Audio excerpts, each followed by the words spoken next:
Eh ben, purée les gars, c'est, le football, hein. J'aurais pas cru, faire ce genre de vidéo, mais j'ai une émotion assez particulière à vous retrouver ce soir. Bah, vous l'avez vu, je pense, ouais, le Portugal remporte la Ligue des Nations pour la deuxième fois de son histoire et soyons très clairs, alors déjà ce qui est très drôle, bah, c'est que le Portugal, c'est les rois de cette compétition. Voilà, ça c'est, vraiment drôle à noter, mais ce qui est, très particulier les gars, c'est de se dire que soyons on va être très, très clairs, je suis pas là du tout là pour dénigrer ou quoi le trophée, mais factuellement, la Ligue des Nations, ce n'est pas l'Euro. On le sait, mais il y a de l'émotion et bah, forcément, il y a un truc qui me parle comme beaucoup. Ouais, les larmes de CR7. Alors, on l'aime pas, on n'aime pas le personnage ou non machin. C'est assez subjectif, on le sait très bien, mais ça reste, ben, nous sommes passionnés, nous aimons, le sport, peut-être, voilà, on aime le football, évidemment, sur cette chaîne. Bon, on aime le football, il y a des joueurs de football qui ont marqué, notre histoire. Ben, Cristiano Ronaldo, il a été, une légende, il marque encore aujourd'hui, même si voilà, je vais pas vous faire une analyse tactique détaillée ou quoi. Ronaldo, il marque, bien sûr que c'est plus le joueur qu'il était. Les gars, il a 40 ans. Il a 40 ans. Mais le voir comme ça en larmes, ouais, c'est quelque chose de beau. Quel palmarès, mine de rien. Alors, encore une fois, c'est ces trophées mineurs de la Ligue des Nations, mais si vous êtes portugais, je sais qu'il y a beaucoup de Portugais déjà sur cette chaîne, je le sais. Voilà, double nationalité généralement. Je vous salue les gars. On avait parlé pas mal du Portugal, bah, notamment l'été dernier, lors de l'Euro. Vous devez être très content. À ne pas minimiser, et voilà, surtout un Euro. Ouais, le Portugal avant Cristiano Ronaldo, bah, il y a eu des super joueurs, hein. Paoletta, Figo, voilà, en veux-tu, il y en a eu, c'est clair. Mais bon, le Portugal a gagné quand Cristiano Ronaldo était là.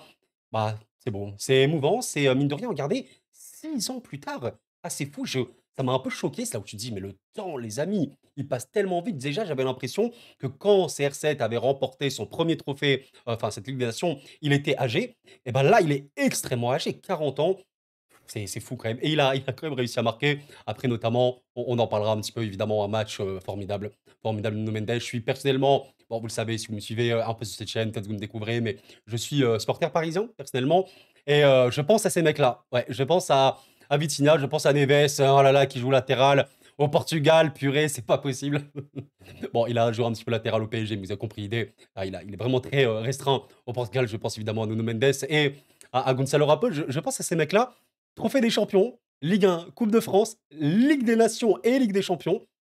Allez, Coupe du monde des clubs, peut-être, on sait pas, mais le palmarès qu'ils ont eu cette saison, assez phénoménal. Ouais, cette génération en fait, on parlait beaucoup de l'Espagne ces derniers temps, à juste titre, les amis. Restons, quand même clairs, sur une chose. Déjà, qu'on pouvait avoir un milieu de terrain, Pedri, Rodri, Fabian Ruiz.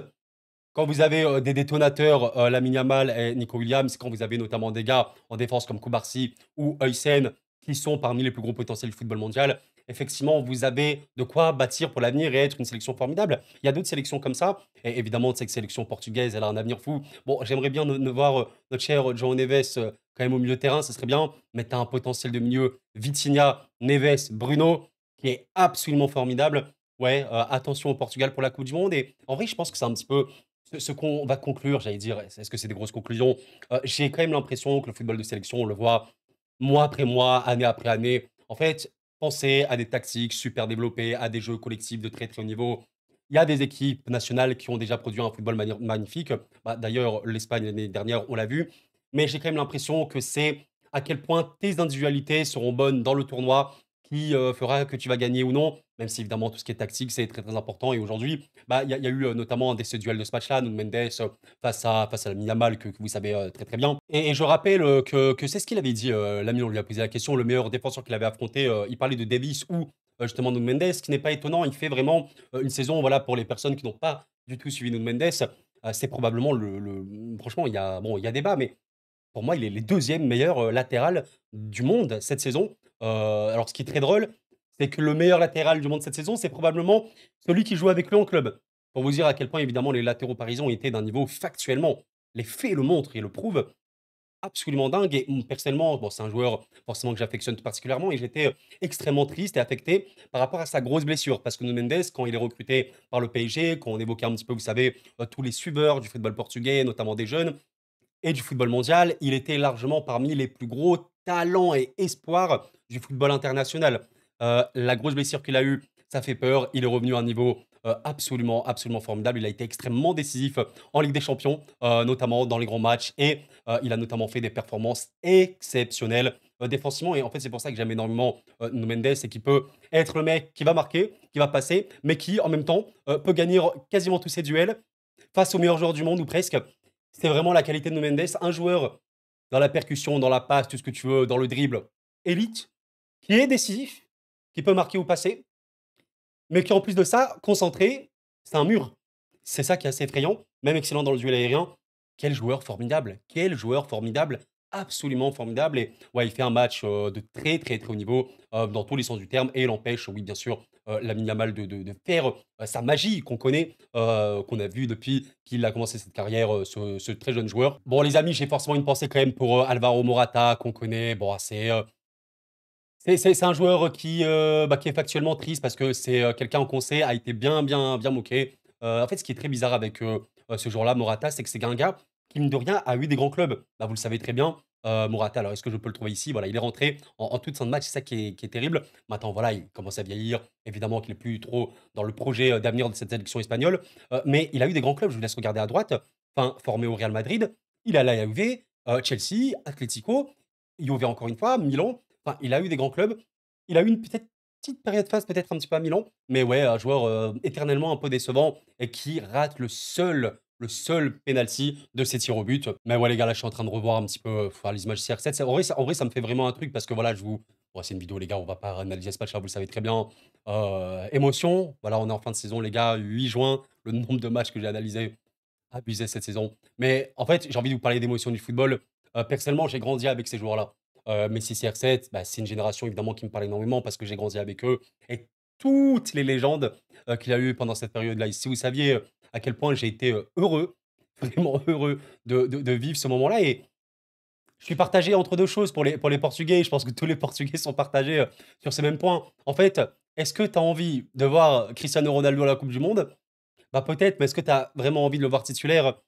Sachant que bon, bah, il y a quand même un certain Gonzalo Ramos qui attend peut-être sa place. C'est très compliqué, c'est, forcément très compliqué. Ah là là là là, là franchement les gars, je vous jure ce duel au sommet, Messi CR7, on aime, qu'importe qui on aime les 2. Personnellement, j'ai énormément aimé, les 2 équipes, le Real et le Barça, c'est 2 équipes que j'ai énormément suivies, que je suis encore énormément. J'ai parmi, mes joueurs préférés des joueurs dans les 2 clubs, Iniesta côté Barça, Modric côté Real et cetera. Ouais, en fait en voyant ça, je suis partagé sur plein de choses parce que, comment vous dire? Le football est fait d'histoire. Il y aura toujours des choses historiques et petite parenthèse, tennis, je ne sais pas si vous l'avez vu, mais il y a une finale absolument historique, à Roland-Garros ce dimanche, 8 juin 2025 entre Sinner et Alcaraz. Vous voyez, c'est la nouvelle génération de tennis, c'est 2 joueurs qui sont au sommet. Ils ont fait un match historique. Les choses historiques dans le sport, il y en aura toujours. Dans 30 ans, dans 50 ans, quand on parlera football, si le football existe encore, d'ici là, il y aura toujours des moments magnifiques.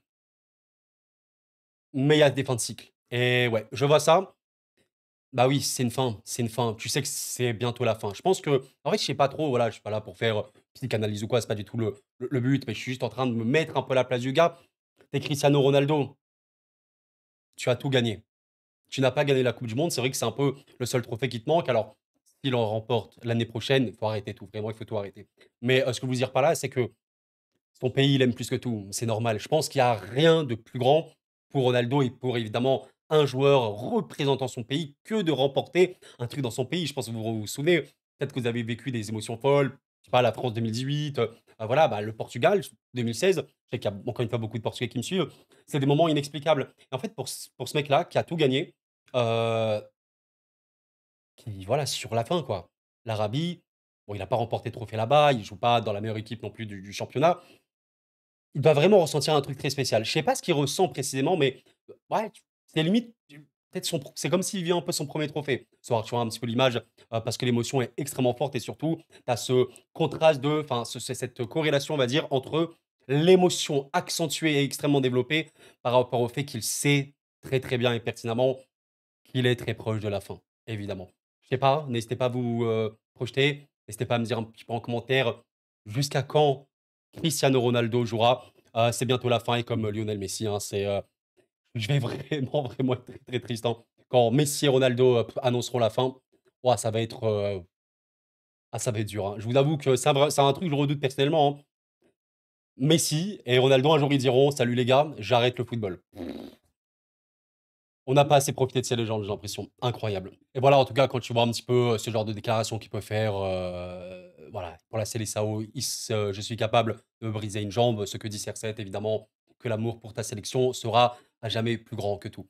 En tout cas, les amis, voilà, c'est pas une vidéo qui, se veut, durer éternellement. Bah, j'espère que vous l'avez apprécié quand même. N'hésitez pas à laisser un petit like, n'hésitez pas à me raconter un peu vos émotions, à travers ce match-là et bon, ouais, cette Ligue des Nations, j'allais dire, qu'est-ce qu'on en pense? Bon, ah, ça vaut ce que ça vaut.